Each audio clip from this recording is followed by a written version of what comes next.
out on top, and then VP gets revenge in the grand final. This time it's VP in the upper bracket final, and you have to wonder, after dismantling EG earlier this morning, whether Secret is going to be on top. But I want to hear Kyle's views on this, because I'm going to be on the panel. Y'all are going to get to hear me break down the series. Who you got in this? I think it'll be, like, for me, it's just about the quality of the Dota, and I think that it's very difficult to predict a long series like a BO5, because this is going to go to 4 or 5 games, right? No one knows the hell's going to happen in Game 5, and I always think it's a shame we only ever get to see one permutation of a tournament.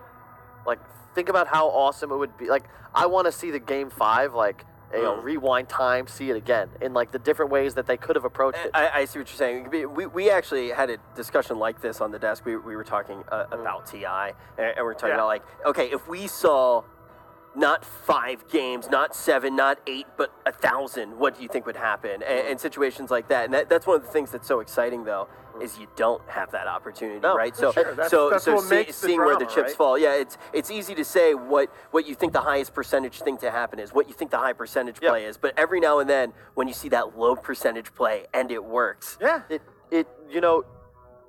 VP, I think, is still the better team. Marginally, I would agree. They're the better team right now. However, I think Secret, and I hate this cliche, but they want it more. I think they worked harder. I think they're more prepared. And I think that could be what they need to just sort of get over the hump. Because they have not been able to beat VP in a fine. Like, they haven't been able to beat them in a while. Things. Number one, I think one of the biggest misconception about Dota is that the better team always wins. Yes. Okay? And, I mean, there are a lot of these tournaments that you read what people say about the game, you read even published articles about the game, and people are talking like, well, clearly this team had the best strats, they won. That's not how the game works, all right? And the other thing, I'm curious, so you say that Secret is the more prepared team in this tournament. What makes you say that? They've been in their practice room, and VP's been at the bar. Wow, Kyle, right. this is the level of analysis that we can only get from the one and only Kyle. But very shortly, we're going to be getting into the grand final, and we're gonna get some real analysts on this panel. We'll see you in a few short minutes.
Guys, you won't believe it, but right now we're in the mountain, the most popular tourist attraction in Chongqing.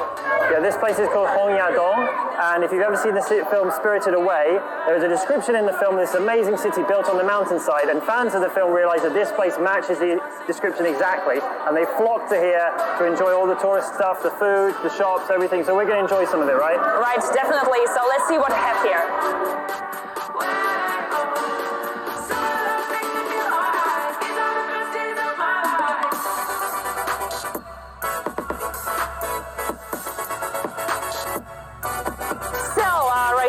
I'm about to challenge you. I want you to drink this weird yogurt stuff because we have a lot of different things you can put into it. Yeah, a lot of things here I look like I won't like, but yeah. And I will try to pick the ugliest one. Okay, fine. So first of all, we pick this black one. Hey, Okay, right, there you go. And you put whatever you want. I'm putting whatever I want. No, Oh, you just got only that. one. So I want to go. put some tomatoes in it.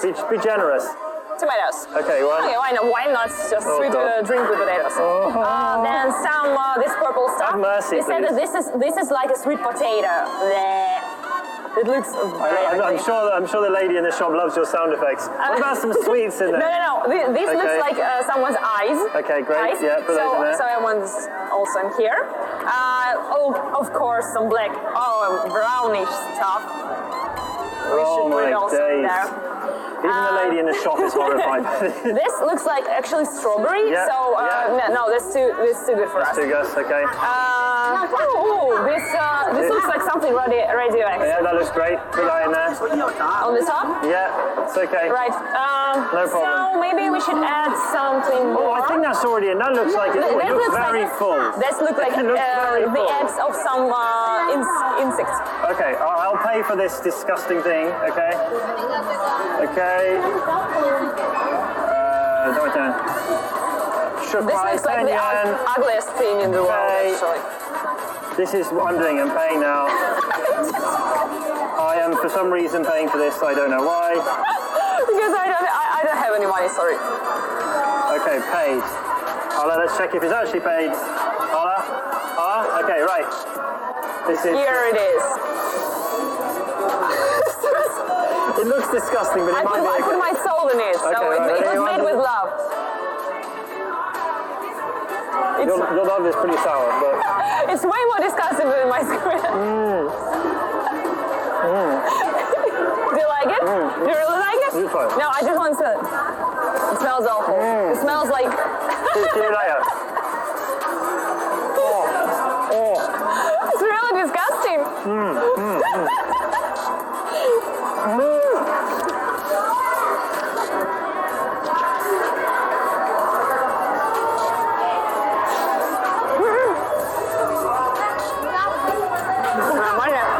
I think it's good. I can eat anything.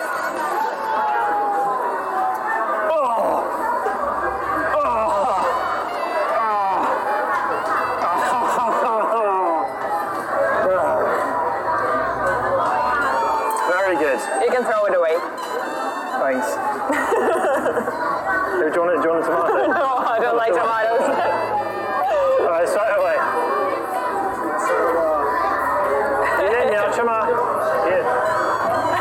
Okay, done. All right, after all the damage we've done to ourselves, I think we should treat ourselves a little bit. Yeah. So here is a really pretty ice cream, and I think we should try one. Which one do you want? I think I'll have the lemon one. Lemon one. Okay. Yeah. Here we have the yellow one, and the next one, the red. Yeah. Nice.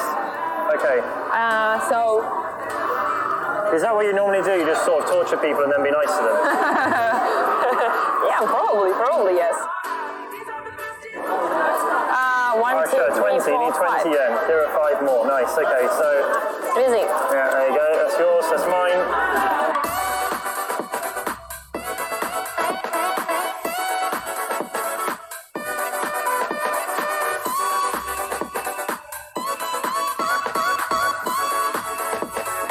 So first of all, a couple of words about Chinese street food. Do you like it? I do like street food. It's a big thing. People go out with their friends. They sell on the street. Have some street food. Seafood is really popular. That's why I gave you that one. Yeah. What's that? I think it's squid. Squid. It's very spicy, and I hope you actually don't like it. It's the spiciest one they had. All right, so I'm gonna try it. It's really tasty. It's really, What a waste of money. tasty. What a waste of money. It's so hard. It's really very hard. Okay, that's right. Keep eating. Let's let you suffer more. Do you want me to eat it all? No, I think I'll find. You can find something else for me. So guys, I recommend you this because it looks really good and tastes really good. It's hot, but not too much.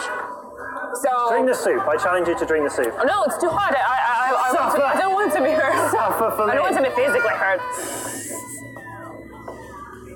So you failed. I failed. Never mind. Right, let's carry on our hunt.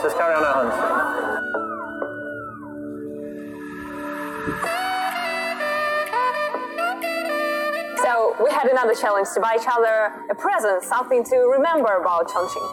Yeah, I'm pretty sure my present is better. So can I just start with my present, okay? Let's go. Okay, so Chongqing is famous for spices, and I bought you your own What? spicy necklace that you can wear. Yeah. No, you shouldn't. Yeah, okay, right, there we are. Let's have the fun. There we go. I feel pretty. There we are. I'll pick up the rubbish. That's yours. Great. Does this fit me? Yeah, great. Okay. Do I look pretty? You do. Oh. Can you breathe that? I love the smell. I can eat my necklace. Great, that's great. No, Where's my present? Okay, so my present is less big. It's not that big, but it's really awesome. So first of all, this is like a typical Chinese souvenir, but you need to open it to realize all the awesomeness of it. Okay, I'm ready? Yeah. Okay, ready? Go. It has another side. It's even better. I know that's mounted all right.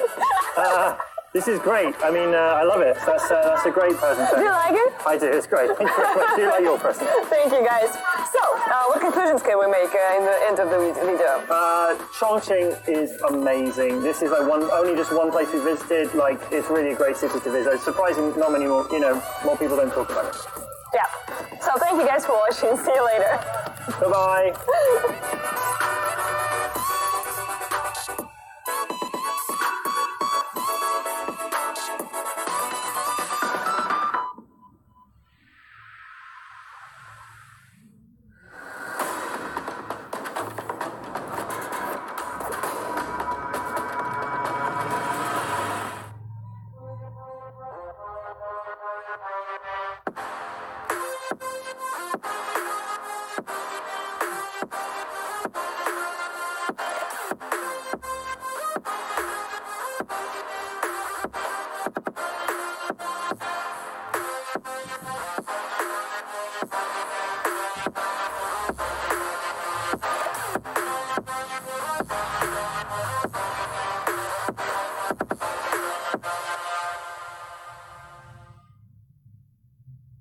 Data analytics gives you the advantage of getting to answer questions in a faster time. In esports, you have a topic where all those technologies can be applied with an actual great purpose. 8 days of play. Can you sit down? 8 days of play. Bro, I had like this whole thing written out, and Lacoste is just not even in his chair. We had 8 days of play. Take our 16 teams down to just 2. Thank you for bringing the camera back onto me. Just 2. Who is going to take it? VP and Secret in a rematch. We saw them go head to head in the last major, and now we have to see. Will the results be the same, or will we see Secret be able to bring this one home? Nahaz, we started to talk about how this matchup may look once we actually get down, but for anyone just watching now and doesn't know, Grand Final is going to be a best of 5. How does this impact these two squads? Well, obviously it impacts them a lot. I think you see the strategy evolve, and these are two of the more creative teams of the tournament, particularly Secret, who leads the team in total tournaments and total heroes pick. This has also been, as we've talked about in the previous series, one of the most competitive series in all of professional Dota. Since the start of TI8, these two teams have played 19 matches, and Secret, after winning 2-1 in the winner's bracket final here, took a 10-9 advantage. In fact, all-time, Solo and Puppy, who both came up as two of the great captains in CIS, it's actually Solo that leads the all-time head-to-head 38 games to 36. Lacoste, I know that you're excited about it. You couldn't even sit in your chair. You're so I blame excited. Kyle, though. He was like, there's a pass underneath the table. Can you give it to me? 2 seconds before we go on camera. I actually don't think that was what was happening there. I think it was because you're so excited about the match. So why are you so excited? Why am I so excited? Because 16% of the time when Virtus.pro is down 3K gold lead, it means that 47% of the time they're going to be able to make a comeback when it's not more than 10,000 gold lead. I'm just going to hit you with some random stats. Yeah, no, that is true. I heard Nahaz I hear was they talking don't about lie. Hanging, never Yeah, mind. come on, baby. Come on. Nahaz was talking about that on the bus ride. So are there any other stats that we should be paying attention to in all seriousness?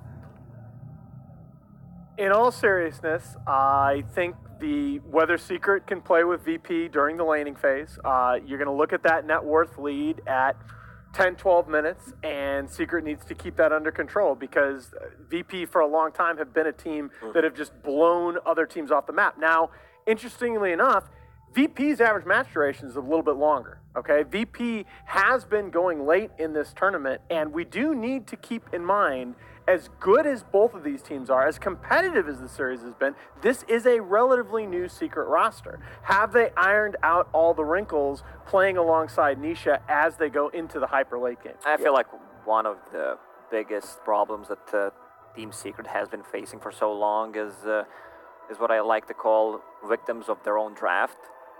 Yeah. Sometimes they can make any kind of stuff work because it's Puppy. He's so stubborn. He's gonna make it work if he feels it can work. But against the higher caliber teams, it can also go the other way, which we saw in their series against Virtus.pro in the upper bracket final. Yeah, and I want to take a look back now as we started to do it after the show match, but obviously, we were just having a good time. The actual show really starting now with the grand final.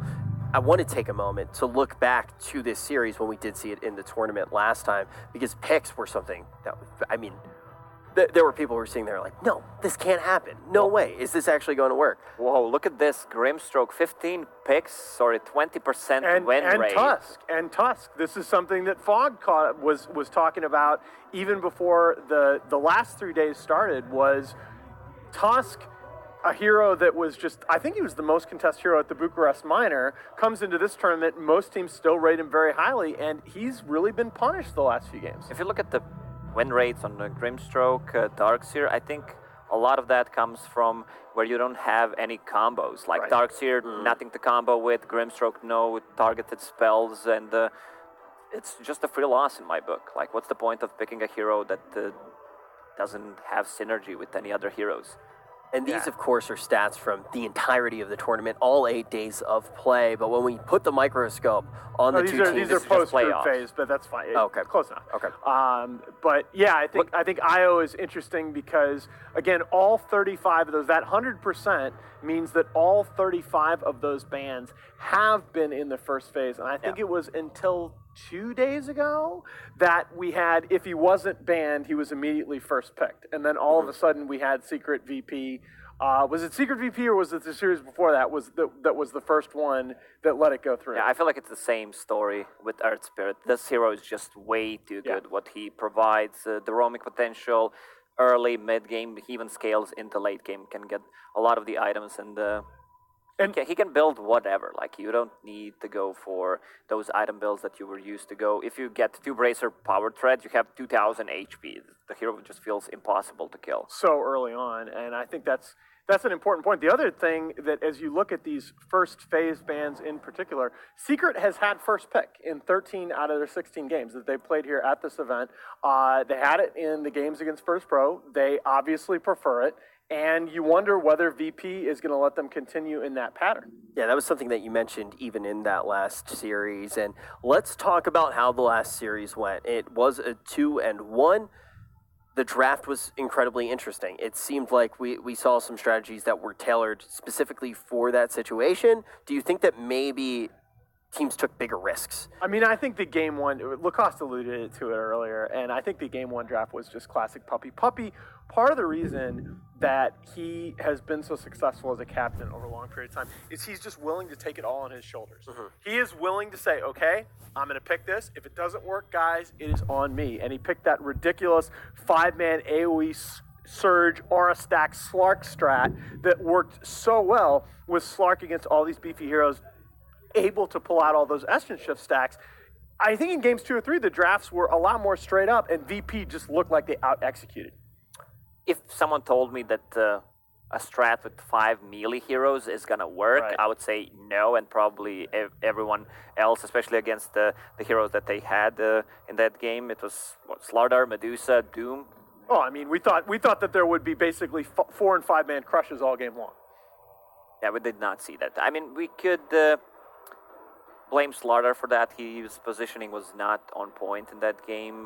He also, I think, died back twice.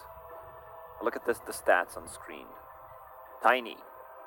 Picked 4 times, 100% win rate. This is interesting. Shadow Shaman, man. This hero is so good. Yeah, I'm surprised that we did not see more of that hero. Even during the minor, hero brings so much potential to a team fight. He's not maybe not the greatest laner, especially if it's paired up in the 3 versus 3 scenario, because he's really slow. Slowest deer in the pack, always easiest to catch, as my boy Jack likes to call it. You know, I've thought that about Shadow Shaman in the past, but he's looked so good in a number of these trial lane situations. He is very slow. He does feel very squishy, but he's got those 2 disables from relatively early on. His level 1 Ether Shock is actually a very, very mana-efficient nuke, and just the fact that he's got that really high attack damage, he can trade fairly effectively in a trial lane. But the other thing about Rasta is that the pushing supports have kind of died out. As Lich and Tusk have become kind of the 2, and Earth Spirit have become like the 3 big meta supports, a support with pushing presence takes so much pressure off you if you get that early in the draft. He clears the wave fast, and after that he's one of the few heroes who can actually be on the opposite side of the map, pressuring the towers and just giving your team info with the rotations, so your mid and carries can actually farm and not be afraid of being ganked. Well, Lacoste, with all of this in mind, and also the fact that we have a best of 3 in mind with these teams, like we can look at not only every single series that led up to this on this patch, but the fact that we've already seen these teams play just a few days ago. How do you expect the draft to go? You talk about Puppey being stubborn. We already see him put together this master plan. We see strong reactions from VP. Do you think that we're going to be left guessing at the beginning of this draft again? Do you think that there are more secrets still held in this team? Or do you think that it will be a little bit more straightforward now that we're getting down to the best of 5, $4 million? I'm pretty sure Puppey has a couple of strats prepared after that loss. He probably watched the replay a couple of times, so some of the flaws in the drafting stage, and I expect the drafts to be more even this time for sure. Yeah, and Nahaz, I think one of the interesting things about this matchup is if you're Secret and if you're VP, you're probably prepping for each other and no one else. I think going into this, you just say, okay, yeah, we're going up against EG. If we're Secret, VP says, yeah, we can prepare for everybody. I think they probably felt like the best time spent would be just to focus on each other, Secret versus VP. Yeah, I asked a couple of the VP players like who they thought would win, and they actually were legitimately uncertain between VP and EG. A lot of respect given to how EG had improved as the tournament went on. But I think VP have a lot less team-specific prep that the actual players do, right? Mm-hmm. They have the coaching and the analytical staff do a lot of the prep. The individual players, I think, focus a little bit more on staying loose. Secret, this is a series that I think is incredibly close. If you told me that it was going to be a 3-0, I would think that would be more likely Virtus Pro. And so I think if there's going to be a surprise in the draft, Secret might once again come out with something surprising in Game 1, just to try and get themselves into that series. Do you have the actual head-to-head matchup right now between these guys in recent tournaments? Yeah, it's been literally since the start of TI8, it's been 10-9, 10 maps to 9, and Kuala Lumpur was again, 2-1 in favor of Secret in the winners bracket final, and then 3-2 VP in the grand final. And Secret were up 2-1 in that series. Amazing how you just pulled that out of nowhere. I mean, your brain works. I cannot remember where I put my keys in the morning, but I can remember that Lanham had 768 last hits on Tiny at TI2. There's something wrong with me. What about the most useful stats? Is the most useless stat? Yeah. Does it have to be Dota? No. Okay. The most useless stat is the people that say that that more shootings occur in places with the strongest gun laws, which is we're getting really political here. We're gonna get back I mean, you think about it, it's like, yeah, it's just really dumb. All right, look at what you've done, man. First you can't sit in your chair. Now you're triggering the Haas. Let's talk about the game. Who do you think is going to take it? Yeah, I do, Lacoste. Nahaz just said. Nahaz had a good point about if this game is 3-0, I would definitely favor VP. But I think Team Secret is going to experiment a little bit in the first game, try to see how things are going. And if they win that game, they're going to stick with it, maybe go with a bit of different draft. But if they lose, they're going to stick to what they've been winning with. So you're basically saying VP right now can kind of feel like, okay, in the situation that we're in, we can mess around. We can try some different things and maybe throw them off guard? No, I'm talking about Team Secret. Oh, okay. That's why I was a little bit thrown Some off. fancy stuff for sure. Yeah. So maybe we see some of the fancy stuff like we did actually see in the last series. Now, if we don't see that fancy stuff, what is the key win condition that we expect from Secret? What is it about this team that's made them strong? When we talked about EG a little bit earlier, it was the fact that if they went to the late game, we thought that they would have a really good shot against Secret. We saw Secret then tune up their lineup to go for mid portions of the game, and they managed to take it in 2-0 against VP. How do you think they're going to try to win the Haas? I think part of the reason the Secret is a really good team is that it's hard to generalize. They are very adaptable, and I think that's one of their big strengths, that they're very flexible about thinking about each individual game and each individual draft. Now, I will say the obvious win condition is going to be to get Nisha farmed, because he's the newer player on the roster. Obviously, Zai returning to that roster as well, but with previous experience with all these guys. Nisha's the guy that a lot of the focus is on. We saw Ace come over, have a lot of early success at this time last season.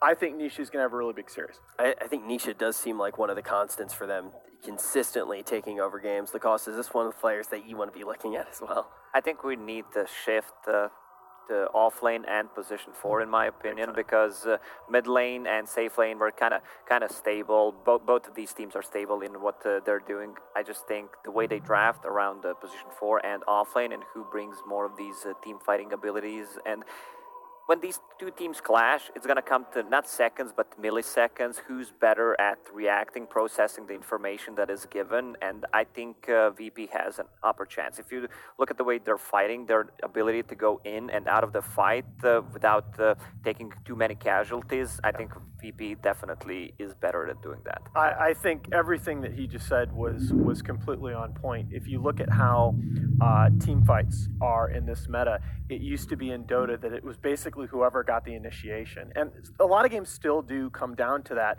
but these skirmish type fights are much more common. And VP was a team that for so many years had trouble backing.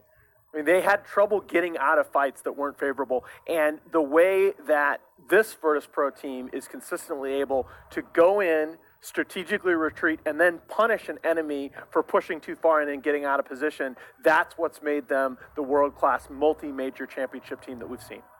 So VP right now, you give the favor to them. We start to hear about their strategy. We already talked about how Secret can be an adaptable team. So how do you want to see them adapt? Just play better. Just draft better. Look, work. I think it comes down to that. You look at those last 2 games in the winner's bracket final, and you can criticize some things here and there, but honestly, VP just played better. And you look at these 5, you look not only as a part of this team, but what they've done elsewhere. Even Nisha with his relatively short track record, these 5 Secret players are capable of that level of play. They just have to put it together. All right, so we talk about the weird stuff that can come out.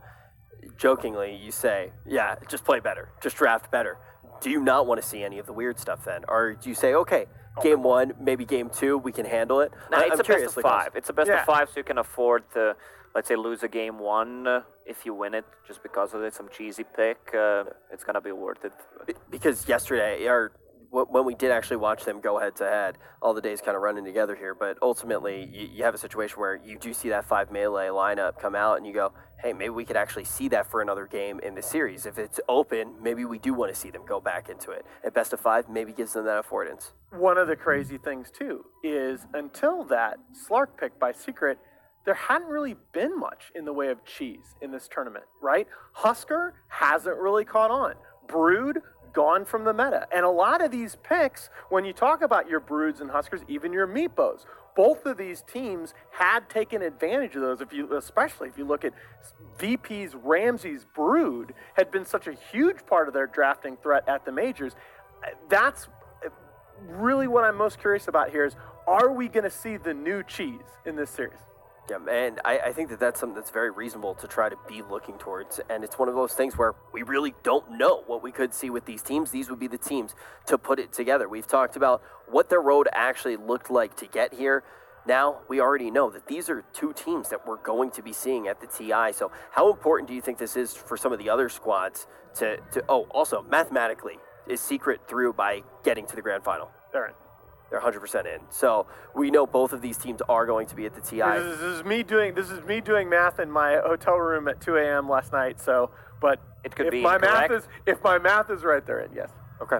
All right. I'm going to trust you on this one, Nahaz. There's a reason I asked you and not Lacoste if they were in. Lacoste, if you're another team right now and you're watching this, do you get to just relax and watch Dota, or are you already thinking, like, these are the teams that we have to beat for the rest of the year?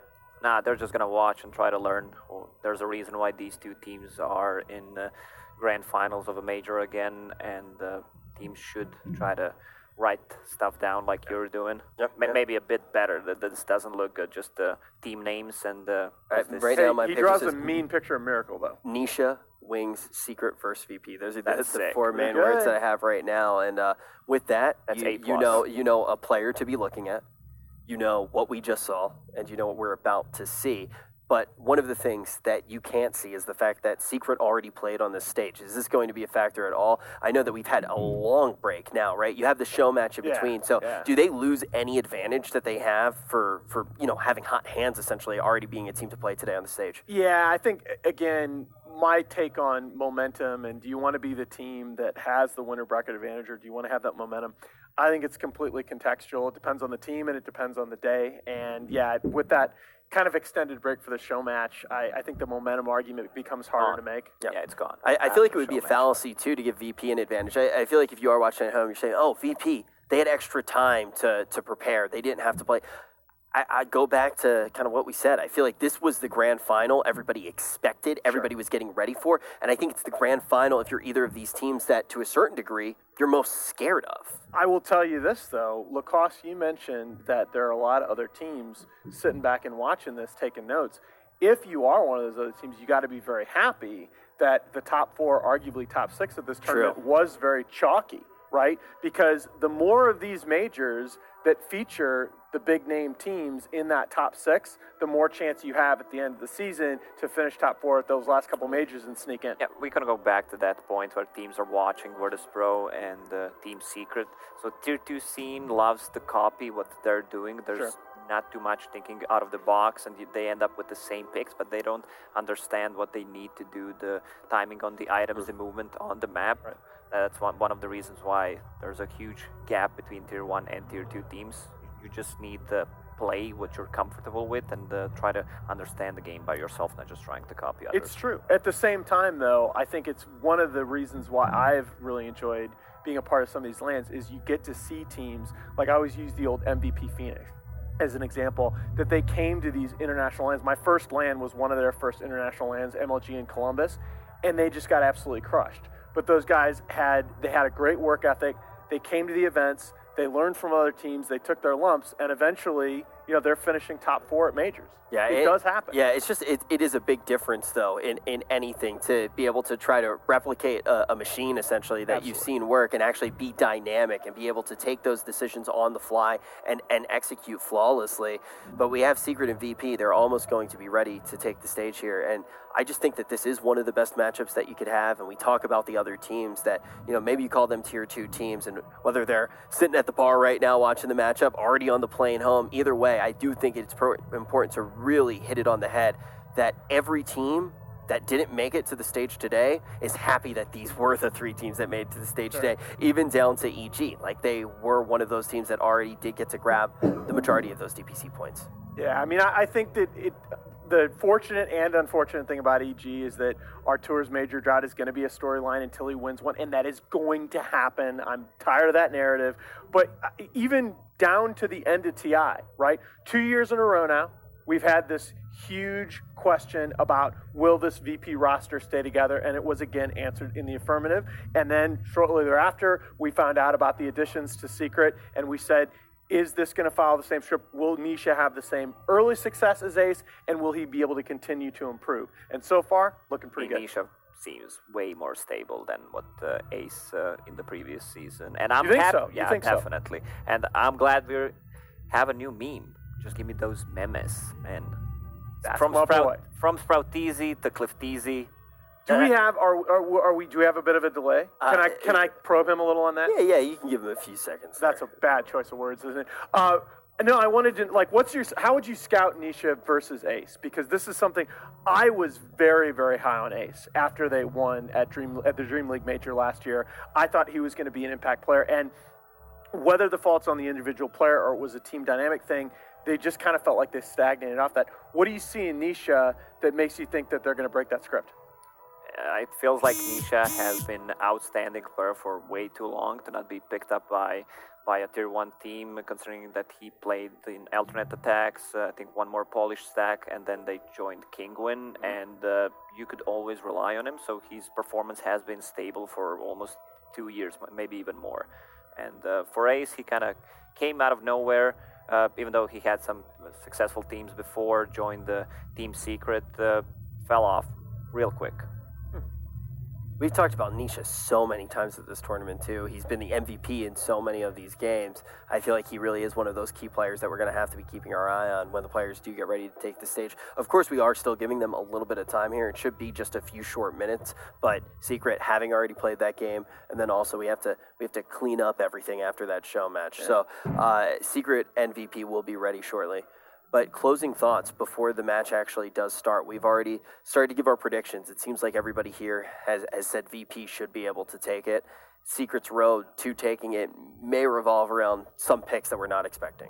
I'm going to go Secret. I'm going to go VP 3-2, and I'm going to say that in addition to thinking that Secret's going to have at least one pretty unexpected draft, I think VP in at least one of these games is really going to attack Nisha's hero pool.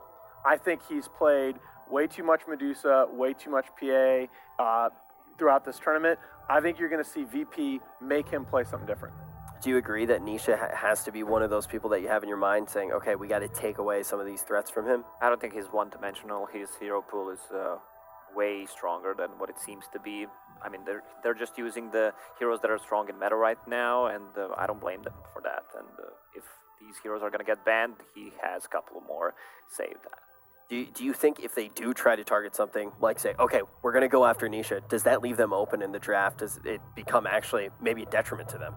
You just can't ban out heroes against Team Secret. Like, you just can't ban out one player because all other players have huge hero pools, and you're going to get punished for that, in my opinion. Yeah, we've seen it create openings even today in certain scenarios, trying to go after a particular player. And when you have lineups like Secret and VP, Nahaz, it does seem like maybe it is going to be difficult to target any one player. I think Lacoste is totally on. Thank you for coming to work today, Lacoste. Another Kyle fan. Was that what I wanted? Second one. So, look, I think, though, this is one of the differences between a best-of-5 and a best-of-3, that you see a lot more draft gambits, not just on the pick side, but you will see an individual player targeted a little bit more often because they're just sort of probing for weaknesses, especially at the beginning. But we don't need to wait any longer. The players are just about ready to take the stage. You've heard it from our panel. Everything that Secret and VP did to even get to this point, they already played against each other, and the match could have gone either way. Now, Secret and VP are ready to start the grand final of the CQ Major. Who is going to take it in this rematch? Secret or VP? We find out right now.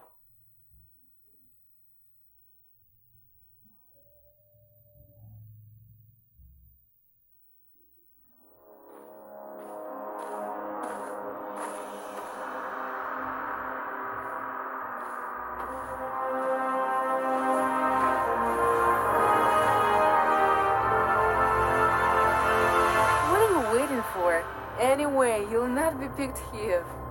Well, they nerfed me. 70% win rate?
Please welcome on stage the finalists of Chongqing Major, Virtus Pro.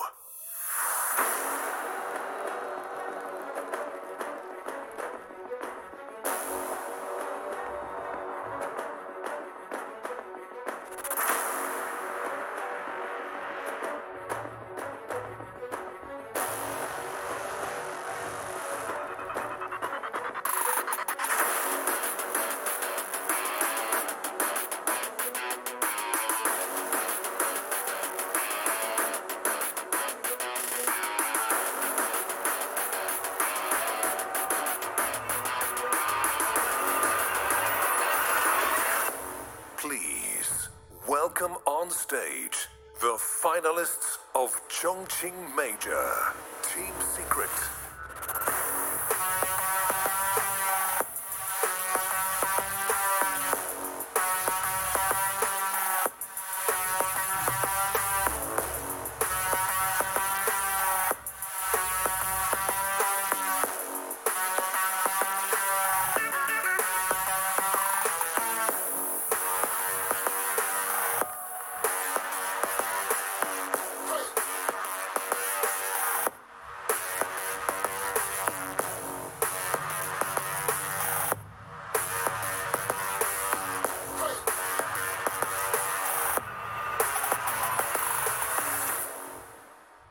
Our finalists have taken the stage, and, you know, even before we made it here all the way to China for this major, these were the two teams to look at. They've already done it this year, and VP got the better of Secret, but you can see when Puppy's taking the stage, he is ice in his veins right now. This man is so cocky taking the stage, and that's exactly what they may need. I honestly think that people watching these teams underrate so much how that's such a part of his long-term success that it's on me, guys. I'm going to take the attention. I'm going to take the criticism. I'm going to be the magnet.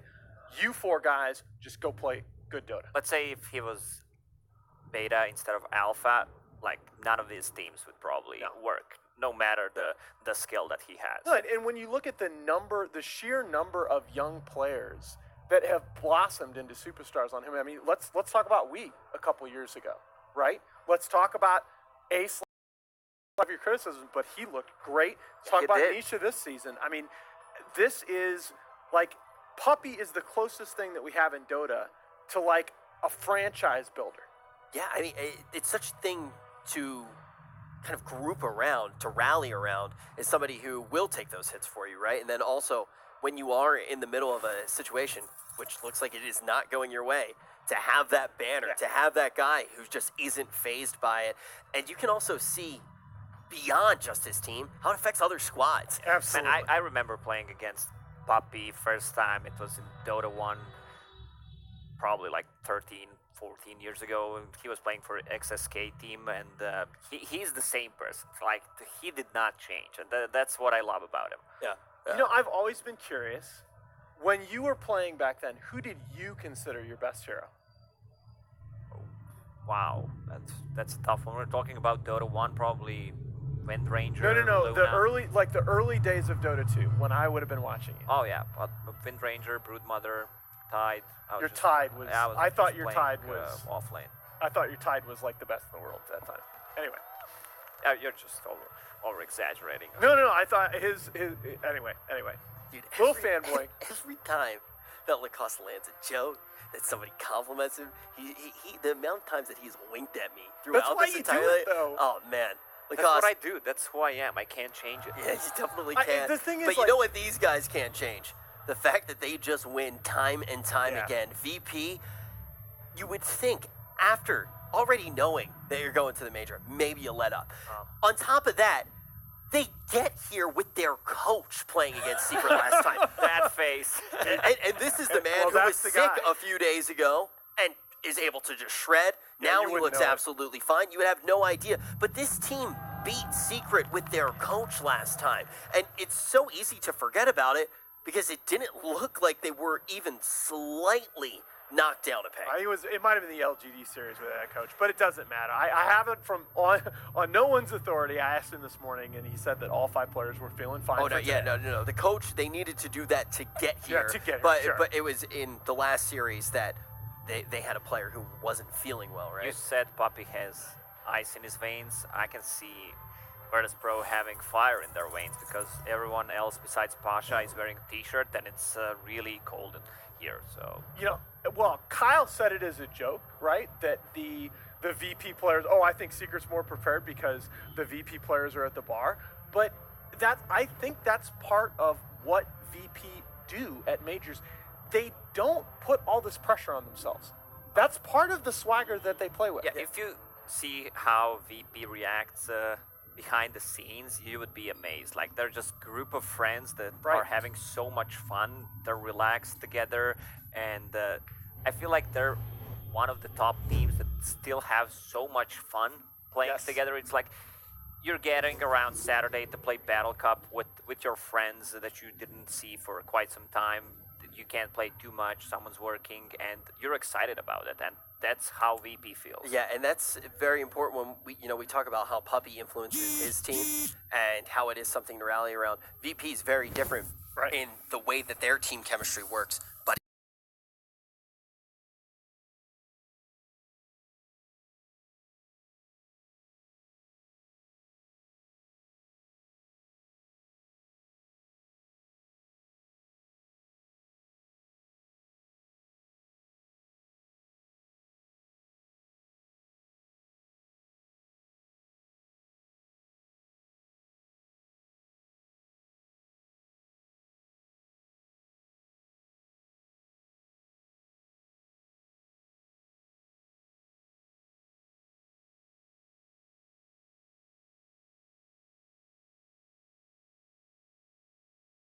Liquid is, they're memers, they have some fun, but when they get into that booth, it's business, right? I mean, they are a very, very serious, very focused team, whereas VP is a lot looser, and I think Dota is an incredibly stressful game, both individually and as a team, and you have to have that team identity to be able to sustain success over time.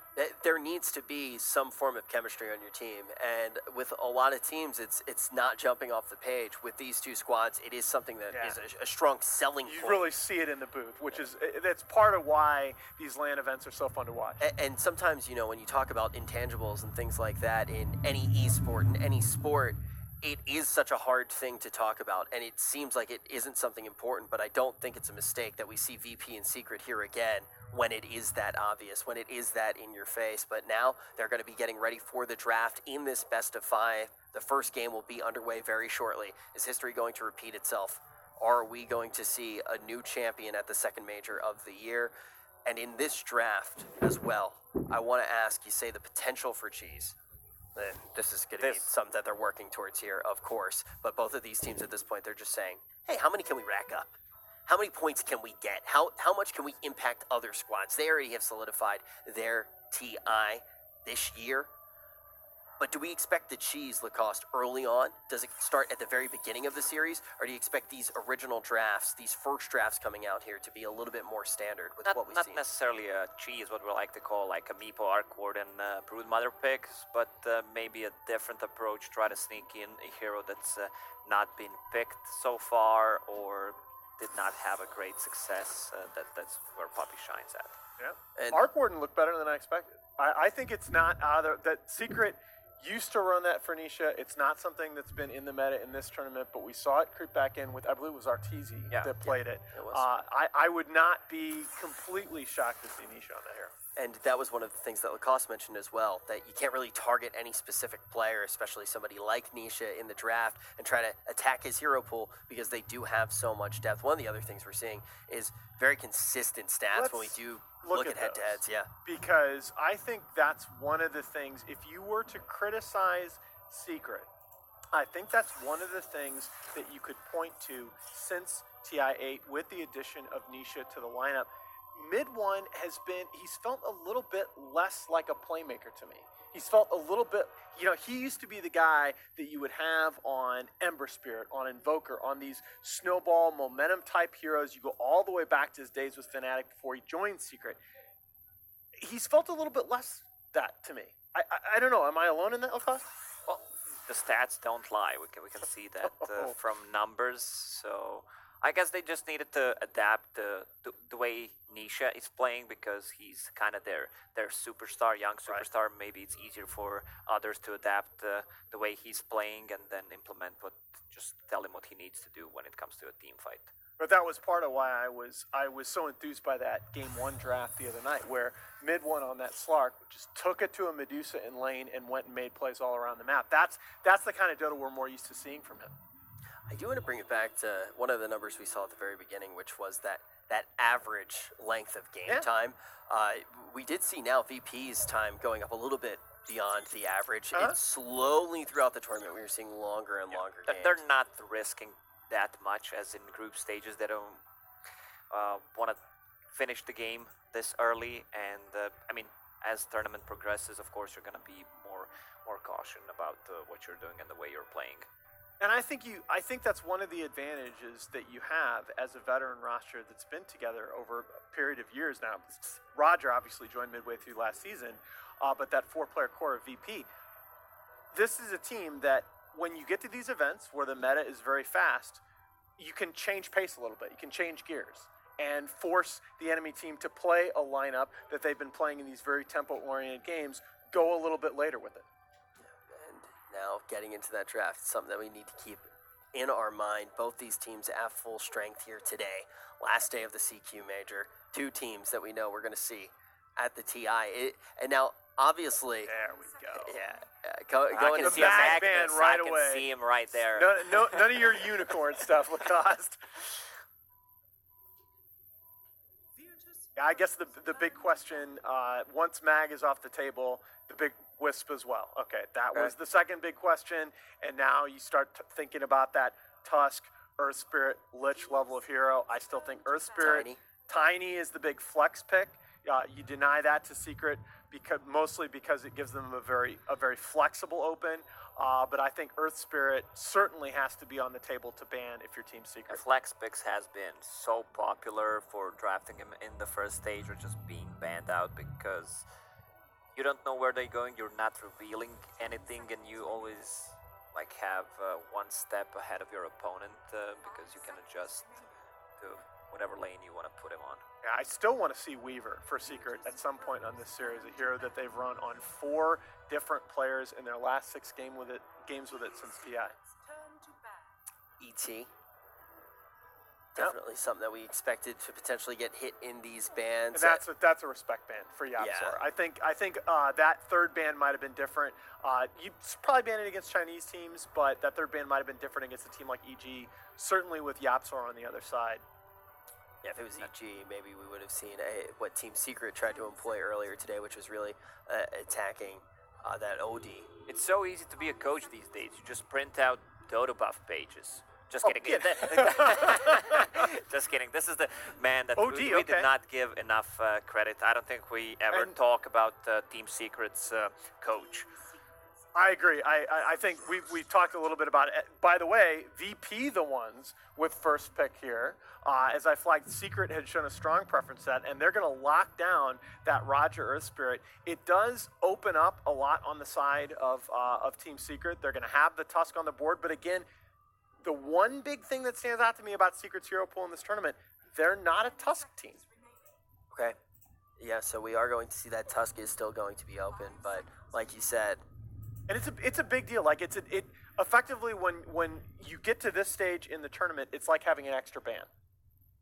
Especially when you do know these teams so well, right? They've gone head to head so many times. They're not going to let something like that slip by. VP Secret dipping into reserve time here with their open. Grimstroke still in the pool. They opened up with Grimstroke and Rubik a couple of times. Also OD's out of the pool, so they might consider getting a Medusa. Medusa first phase is something I think you have to think about. Likely 5 position Undying, although you will see teams occasionally dip back into a 3 or 4 position. This hero's stats in the patch, however, not good. I mean, so one of the 4 lowest ELO adjusted win rates in 20 or more games. And how many times have we seen an Undying in an open as well? So why do we think Secret's going for this route? They dip into reserve a little bit, and then Undying going to be their first pick. Lanes. Yeah, this is the hero that secures lanes. Earth Spirit, Strength hero, Undying just loves to play against those. And with all the teams threatening tri-lanes, okay, rotating in and out of tri-lanes in this tournament, Undying is one of those heroes that against a tri-lane, he doesn't care how, he can tri-lane against 3 beefy heroes and be perfectly happy. And as you said, we are going to see that Rasta here. You were saying you wanted to see more Rasta, but tri-lanes so prevalent in this tournament. I believe you said about 25%. Brutal open by VP. This hero, I feel like we talk a lot about the very valued supports in this patch, but if you take those off the table, this is my most valued core in this patch. The Beastmaster he's so great in the tempo of games that we're seeing, able to bring pressure across a wide area of the map. His itemization is very natural into those Vlads, Crimson's utility items. He can go blink if needed. Oh, Visage Band, that's interesting. They don't want to be run at the 20-minute mark. Possibility to even close the game with this kind of a lineup. Undying drops the Tombstone, Rasta wards, Birds. It's a good band coming out from VP. Also respecting the god-level tri-lane that would be Undying, Visage, and any other hero. Grimstroke's still in the pool if they want to get rid of that Beastmaster double roar. So good. Yeah, the one thing, so Grimstroke is still in the pool, as is Doom. Presumably on the side of Secret. It's not unthinkable you might see a Beastmaster support, although the Earth Spirit on board makes that a lot less likely. I don't think that's going to happen, considering it's... the hero that Yeah, it's Earth Spirit, that's Roger's hero. Beastmaster, one of Pasha's better heroes, and I feel like Beastmaster position 4/5 is not nowhere nearly near, as good. No. near effective as position 3. And the numbers would bear you out on that. Medusa's still in the pool, though.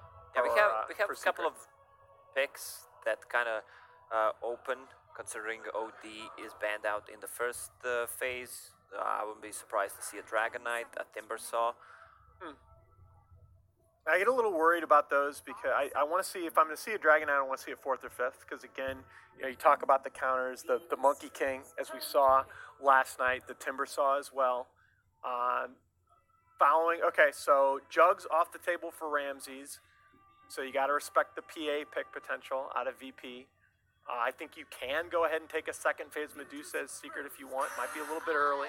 There's that Timber. Okay. Why did you want to see the Timber Lacoste? It was one of the heroes. I feel like the hero does not have that many counters in this patch, especially when they ban out OD as a first pick.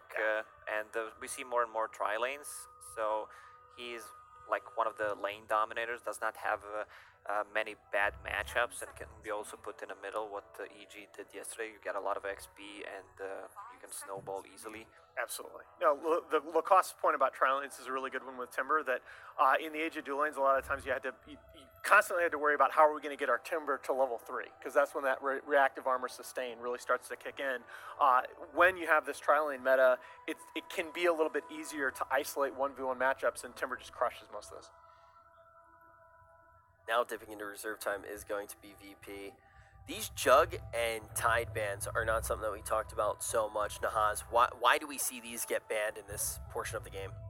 I mean, I think that's been the kind of MO throughout the tournament, is you're taking away these, you're taking away cores in the second phase. The other thing is you don't have anything right now against BKB as Secret. I guess Tombstone might count, but you don't want to have to worry about a hero like Jug that has, the Oracle pick opens up a lot of things here for VP. The Oracle pick makes you worry about a Husker. It makes PA potentially that much more scary. It makes Darkseer flat out unpickable if you were thinking about running Timbersaw in the mid-roll. Yeah, we didn't see much of an Oracle. I'm not sure if he was banned out mostly, and his numbers are good this patch. Yeah, the hero looks so good. The reason why he's so good, because Root stops DP now. Yes.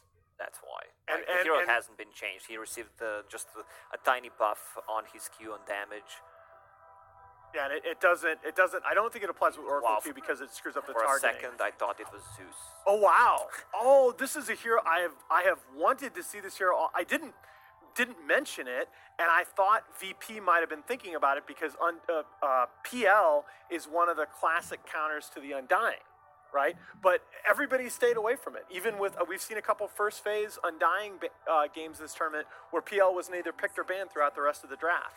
But VP is going to, Secret rather, is going to take it here, and they're going to do the classic, we'll pick the hero that counters our own. Yeah, so how many times have we actually seen the PL so far in this tournament? I want to say twice. Yeah, I think it was twice. So many analysts saying, PL seems good here, but we don't see it. Now, in the grand final, we will see the PL. They will need some AoE because they basically have none with these three heroes, and they don't have too much control for a Phantom Lancer. This Timbersaw is going to create so much space because none of these three heroes are good against a Timber. It's kind of crazy, right? Because the hero that PL counters, Undying, and a hero that counters PL are both already on that side. But this is the response, right? When you're talking about, you're worried about melee lanes, you're worried about the other team having a lot of melee cores, this is where you go to that Monkey King. Yeah, this is probably the matchup that they will want to have Monkey King against the Timbersaw. It's hard matchup for Timber. Even though with the rotations coming, I've seen these kinds of matchups where you have a hero who is sitting at, let's say, 35 to 75, 40 to 60, and it just goes to a hero who has a worse percentage. So with the Monkey King on board, surely it becomes more likely that Zai is going to be on the Timber. Could be, yeah. Right? I'm trying to piece this out because Secret, I think, despite the Monkey King laning matchup, which is a problem that we can get into once we see the bans here, I think Secret lack teamfight initiation. Right? You really want some kind of initiator if you're Secret. Yeah, I mean, Timbersaw is one of those heroes who can go in and just try to do something, get the focus on him, and then team reacts, but it's not reliable. I'm surprised that Centaur managed to survive throughout this whole pick and ban phase. Considering they already have a Timber and a Beastmaster, I assume Centaur is not gonna get banned nor picked.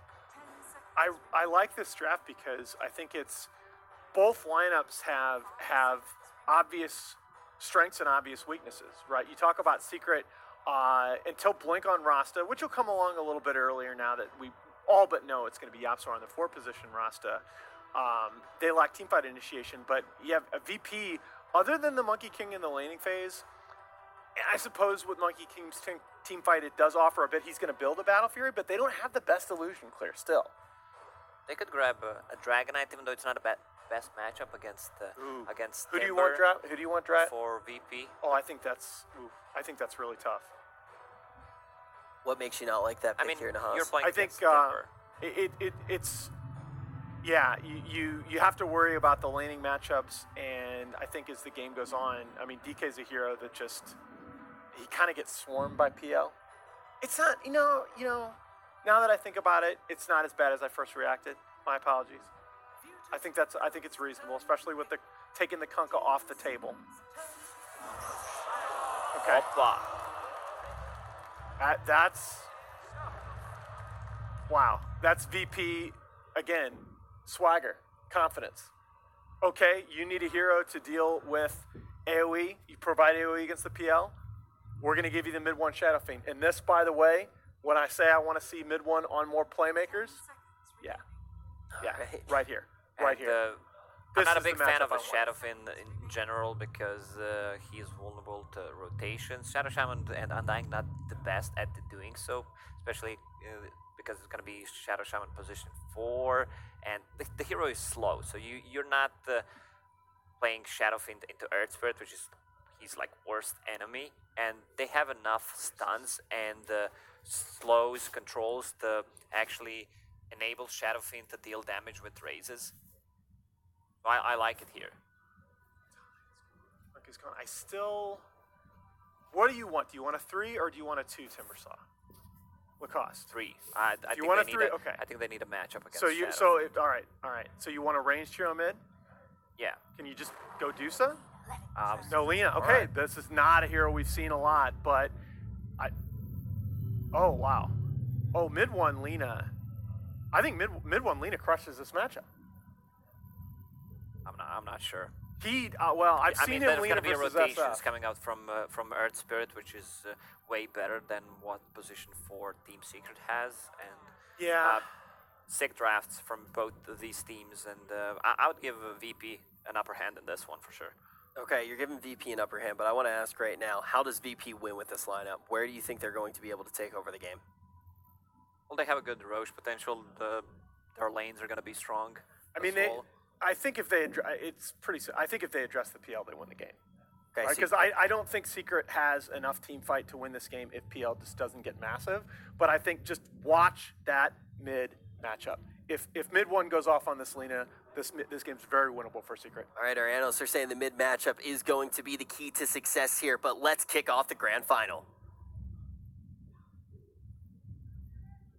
Hell yes, Richard. We are definitely looking to kick off the grand final right now. And what a final it is. It's a final that you'll probably be very familiar with. Virtus Pro versus Team Secret. In KL, they face up against each other in the winner's bracket and the grand final. In that tournament, though, it went the opposite direction. It was Secret who was, it was VP who was knocked down. And then it still went to 5 in the grand final. It was also a 2-1 as well. It was. The loser, in that tournament, VP, they 2-0'd EG, this time it's Secret, and they go up again in a final. I hope it's going to be epic. I'm wishing for just 5 games. Undeniably, these are the 2 best teams in Dota right now. Yeah. And, nothing to lose. This is probably... This is it. This is what we've been waiting for. This is what I'd say 80% of the community expected. We finally get a shot. 5 games, VP, Secret. You said on the panel before, you want to just have great Dota. You don't even care who wins in the end. Like Virtus Pro and Team Secret. These guys just play an incredible level of Dota. And looking at the draft, I kind of got what I wanted. We're both standing here during the drafting phase going, man, this is a really great counter to this, and this is a really great counter to that. Both drafts feel like they've got so many strengths as well as weaknesses against the opposition. And one of the biggest ones I want to flash up is the SF. It's no one. Finally, dude. Yeah, he comes up. It's finally SF gets picked up as one counter, but then he gets the other counter back. Yeah, so EG won against eHome and Vici with their Timber, but those teams picked Beastmaster and Kunkka into the Timbersaw. Those aren't real counter picks. I've been hoping for an SF for forever. This hero outscales a Timber. It's a mixed damage core. Great synergy with the Beastmaster and the Monkey King. We were thinking about maybe like an Ember last pick, but when you have a Monkey King, you need something that's hitting buildings, and that's what this last pick SF does. Secret, like Nahas said, Lena's going to need to go off. I feel this hero needs to snowball, and the matchup Lena versus SF is not as Lena favored as it was way back in the past. Is the Lena still able to do a lot of damage when you've got the Oracle in your field? Like, how do you get it all off? And you're pointing to your screen right now to see no one.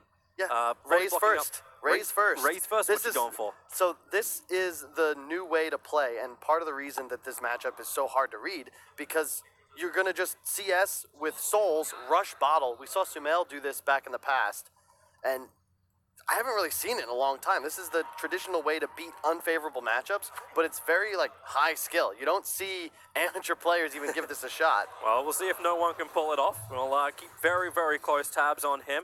The laning phase at least has Nisha and Yamsor on that top lane. So as you said, Razors to begin with, trying to make sure that mid one doesn't feel comfortable, and then keep your eyes on bottom lane where Puppy, he'll be doing the job to try and zone out Ramses. And Ramses on his Monkey King. This is another signature player, and Ramses, what a great player throughout this entire tournament. He has just been on fire. He is the best player in the world right now. And I don't think you can make an argument for anyone that's not on his Dota team. Secret, they come out, they 3-0 this. Perhaps we change that up, but Ramses has been on fire. The guy doesn't make mistakes. He's incredibly involved in the development of the team's strategies, and he's nasty. Yep. It's nasty. This is the greatest descriptive word you can find for Ramses. You're like, man, this guy's great. This guy's cool at Dota, and he's nasty. There's a lot of words you could use to describe him, but Puppy has taken so much strength off this. That's an Oracle with 362 HP, but there's no aggression that will come out of Zai. But it has stopped Roger as well as Solar trying to get aggressive against Puppy himself. They know they just don't do enough damage to get the kill. This is when the Undying pickup works so well. Yeah, and the cool thing about the way Secret can play this game is, like we saw at TI, PL will become a problem. Oh, wow. In the mid game, you can deal with them, but late game, none of these heroes of Virtus Pro really challenge him. especially when you have that like third, fourth Bottom item. lane, these timber chains, they're doing so much work. It's a 400 HP Monkey King. At least the tango's a little bit more efficient for them, but looking for another chase. Going down towards the bottom while the mid is having its own fun. We have it on our picture-in-picture. Thanks, production, for ensuring we get to watch all of it. But Roger's hit level 2 finally, and really, Lina, she just got a regeneration rune Top for mid lane, 1 top as lane. top lane. Oh, there it is, the first blood against Pasha. We're looking at the bottom lane because that's where the other initiation's coming in. Ramsey's dodging one of the attacks with a mischief. Puppy getting a lot more strength back. And there's not much more that Roger can do to help out. They just can't get through the Timbersaw, and Puppy's so tanky. This is the Undying factor. Even though it's a 2-on-3 in the bottom lane, Secret still come out ahead. This is Undying in a nutshell, especially when you have a super tanky, sustain-heavy core like Timbersaw to play off of. And look at Puppy just chasing Earthspear through the jungle, but this is great because he wants to go heal anyway, so why not just keep tabs on what Roger's doing and ensure his mid laner stays safe. Also, no one forced all the way back to base. Yeah, he walked it too. That's a long time out of the lane. Lina will move ahead in the CS. This is her going off. Yeah, and this is what one of the downsides of the Bottle Rush is that a well-played Lina, as mid one is doing quite good right now, out CS's you just because you have the nulls, whereas you look at no one, he's just got a circlet to help with his last hitting. And mid one, when you get a lead like this, the SF will probably be able to keep pace, but you are going to win that initial trade. It'll probably equalize once we hit like that 4-minute rune mark, especially if Roger can make something happen here. Yeah, he's been waiting for a very long time. Thanks to that Dire Observable, they have a little bit extra information on the high ground, so even if mid one feels like he may be a little hidden, it's not the case. Roger should be able to hit the rolling boulder, but if he doesn't, then there's no follow-up from no one. Even with the level 2 raises he has available, they still need more damage, and I fear for top lane Pasha. He already got hit out. It's the slow from the lands and the damage that just mounts the body block. He'll be, oh no, he's not okay. He's in a lot of trouble. Nisha just has so much hitting damage, and he'll get the kill onto Pasha. That was well. It was a good idea from Pasha. He had 3 stick and didn't expect that last rush attack from Nisha to finish him off because he spawned the boar and he would have been able to salve in between hits and possibly turn that kill around as Nisha does not have a point in Doppel. Alas, I think he high rolled on that last hit. VP's finally realized they need to try and change things up. Solar up on the top lane. He's going to help out Pasha and try and keep Shaman away from him, so any initiation isn't a guaranteed kill, which has happened so far. But then again, ES is also rotating. You can keep your eyes on that mid lane, but top's going to be where it's at.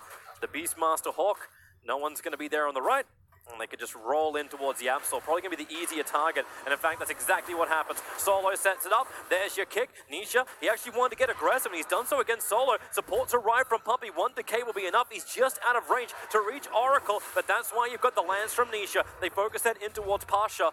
But coming underneath a wave and a half, Nisha, he feels the confidence. He's going to keep going for it while mid lane, no one has to back up to his tier 1 tower. Lina connecting on these stuns.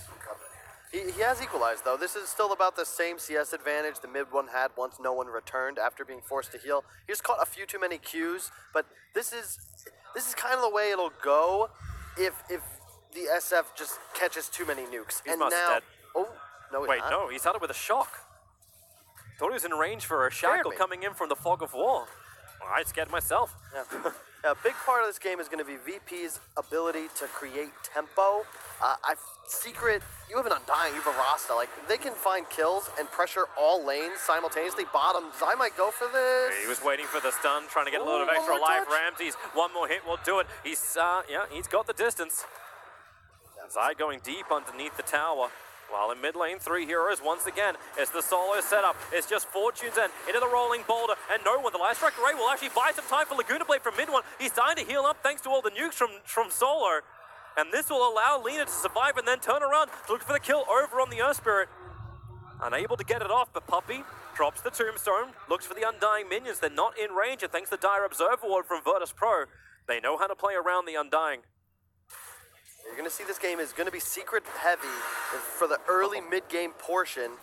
VP, you're going to hit a timing when you have some Beastmaster items up. You can start shredding through buildings, perhaps get a Roche. But Secret, I think you've got the mega late game controlled as well, just because of the PL factor. And right now, definitely looking good for the side coming out of the loser bracket, just because of how much better their offlaner is doing in that sacrificial safe lane. Pasha's been relegated to the jungle, which this is how I think you deal with Virtus Pro as well. Shut down Pasha. Don't let him be this space maker. I would much rather play VP and allow Ramses and my carry to free farm than to put Pasha and my offlaner in a 1v1, having that 4 or 5 level advantage once you hit 10 minutes. Especially when they're the late game heroes, like we've seen with the Terrorblade pickups. It's not like a Juggernaut getting a little bit of farm. Ramses, thanks to the heal, will be able to stay alive while up on top. They are really wrapping around as Yapsor wants to go in deeper, but Yapsor's the one they initiate in on. Once again, a quick little pop-off from Oracle, a charge down from Nietzsche, looking for a rebuttal support for support. The PL illusion blocks him from moving through the tree lines. Stick charge will keep Solo alive for a little bit longer, but you know Nietzsche wants this. A couple of illusions allows it to happen, but Oracle turns around once more, looking for a trap, but it won't happen. Especially with the fact that mid-1 has arrived in the lane. They charge forward towards Roger. Atlantis may slow him down enough to hit the light strike, and that's why Roger quickly rolling boulders away.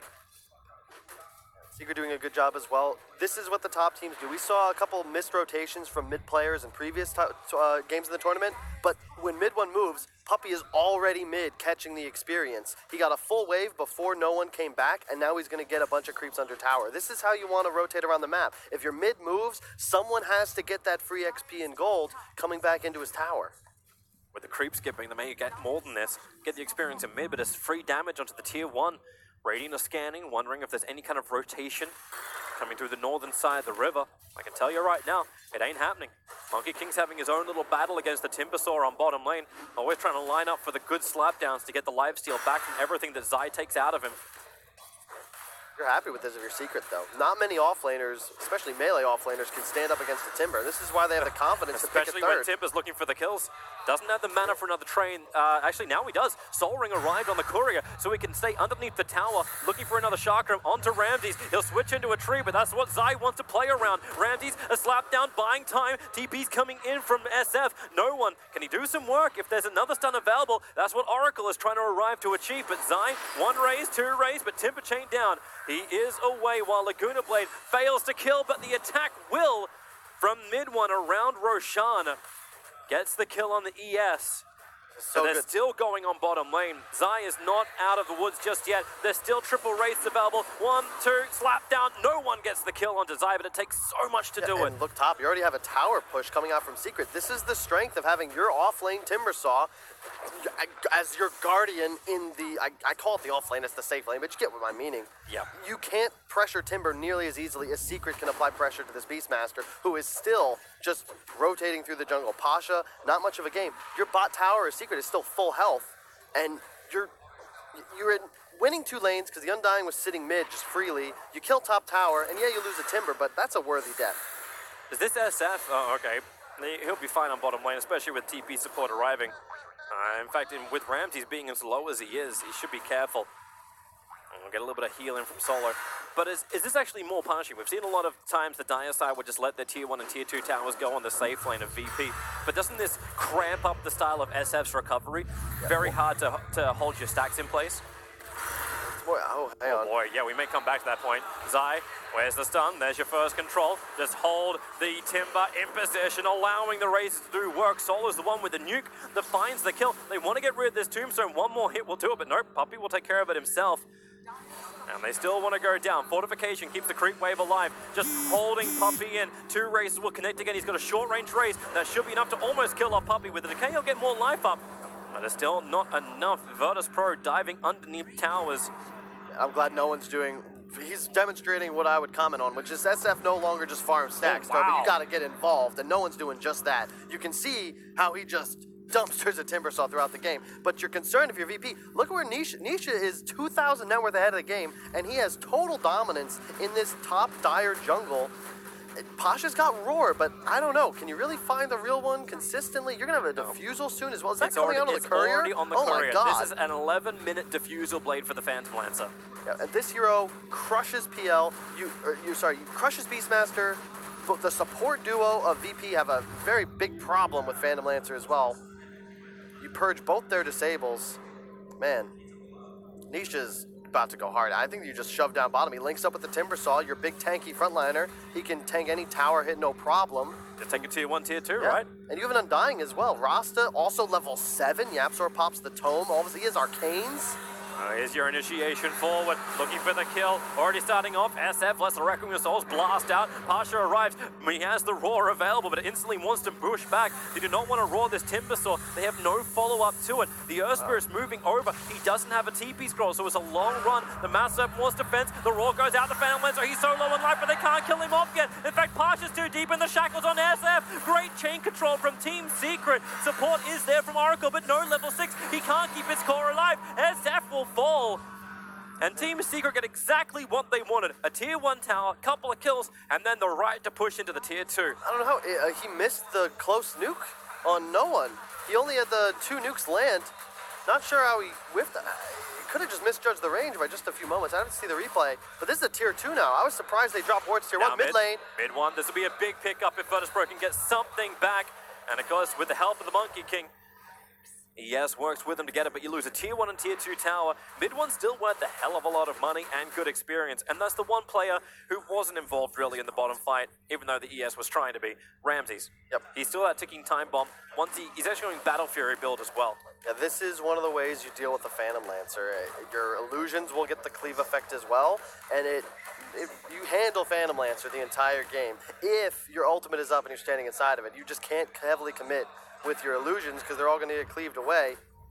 But do they have the time?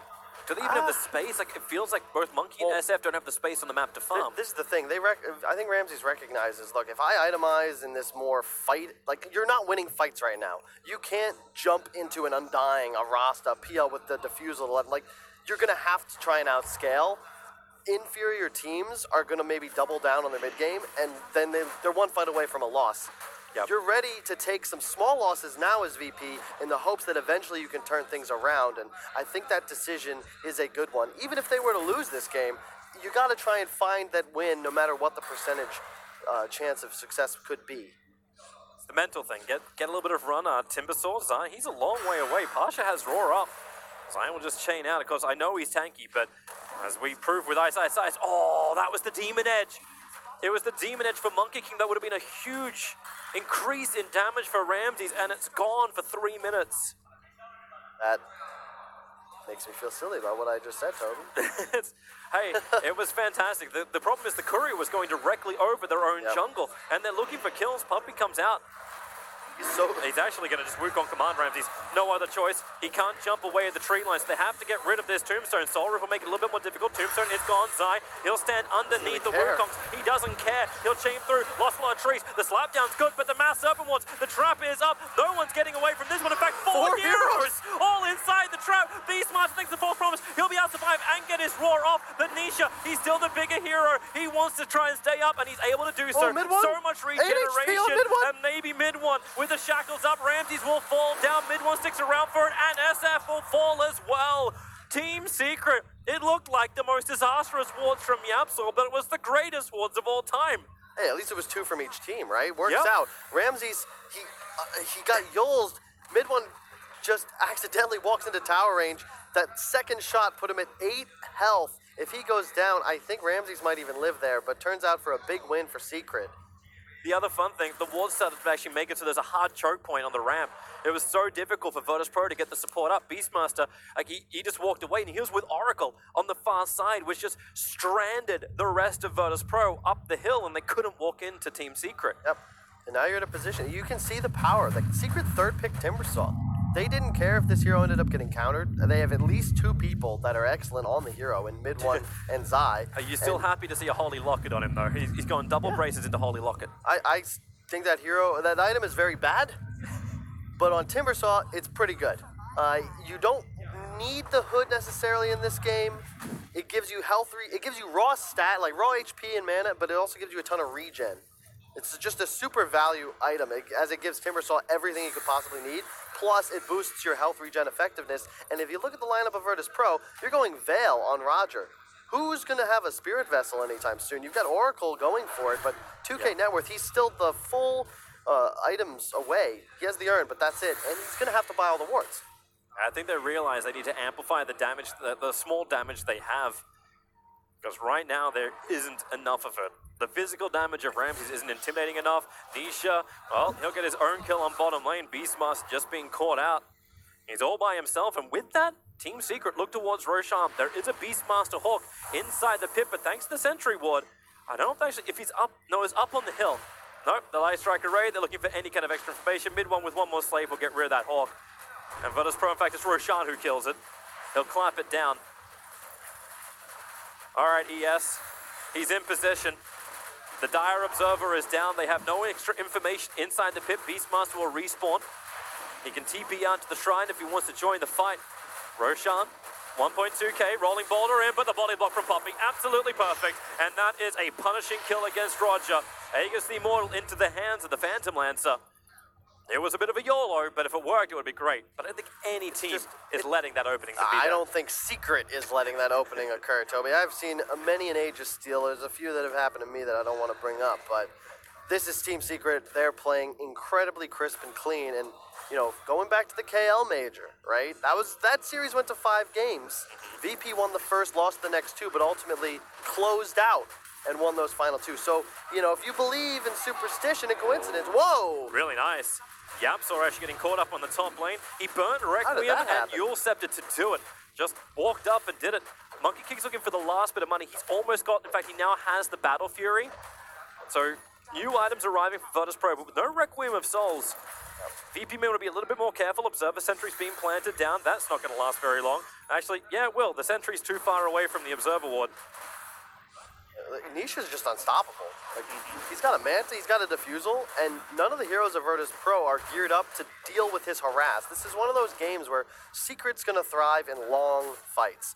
Virtus Pro, you need to find immediate kills with your Roar, with your Requiem, and under your Monkey King ult. If Secret can bait out some of these cooldowns and keep the core of their team alive, they should be able to clean up easily once that all fades.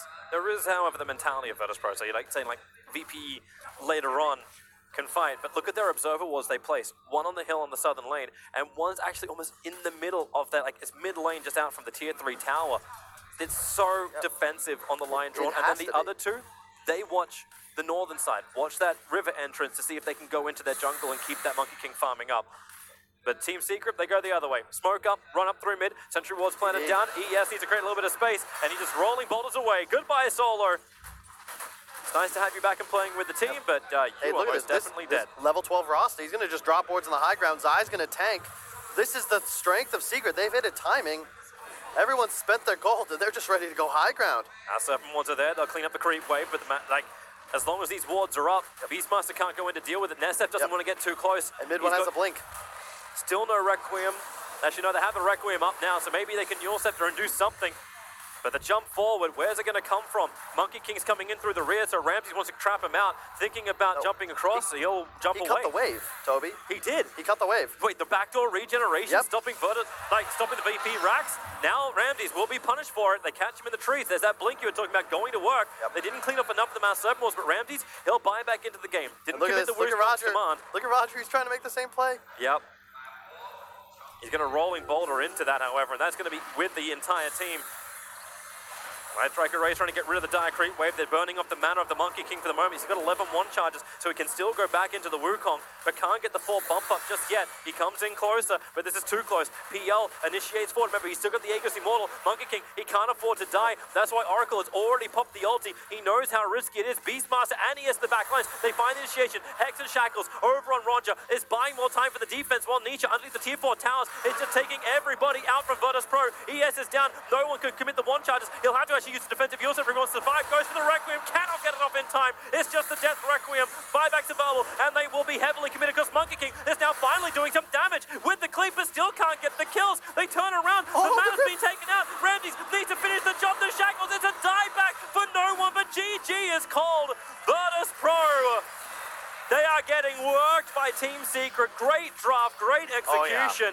And Team Secret looked very, very clean in game 1. You can see Puppy game plan for that Earth Spirit first pick. Goes straight for the Undying. I love the concept that they worked with. You have all these heroes that peak and hit a power spike at 20 minutes. That's not quite right. Hey, man. The team formerly known as Secret, Team Liquid, not the victors. It is Team Secret taking game 1 against Virtus Pro. Yeah, they hit a peak. You go high ground, there's really not much you can do to stop these heroes. Great positioning from Yapsor and mid 1 specifically. They let Nisha toy with the enemy side, pushing and pulling, as Zai is just sitting there. Inevitably, he's the one that gets roared because you can't find the real Nisha, and none of the other heroes are in position to be targeted. You just bait out the spells. The Oracle ult used, the Roar used, the Requiem doesn't get off. Now he's buying back with no souls. Just really well done. They draw out this engagement, and they close the game out 20 minutes? Like, that's clean. It's before Monkey's going to be effective, before SF's going to be effective. The two heroes who, which like no one and Ramsey's no back to front, but they were just never real heroes in this game. It's like, what does a true hero truly need? They need farm, they need time, and they just couldn't be provided. So great play from Team Secret. They look so strong. This is confidence. It could be a marathon day for them, but that's a good way to shorten it up as Team Secret take game 1 in this grand final.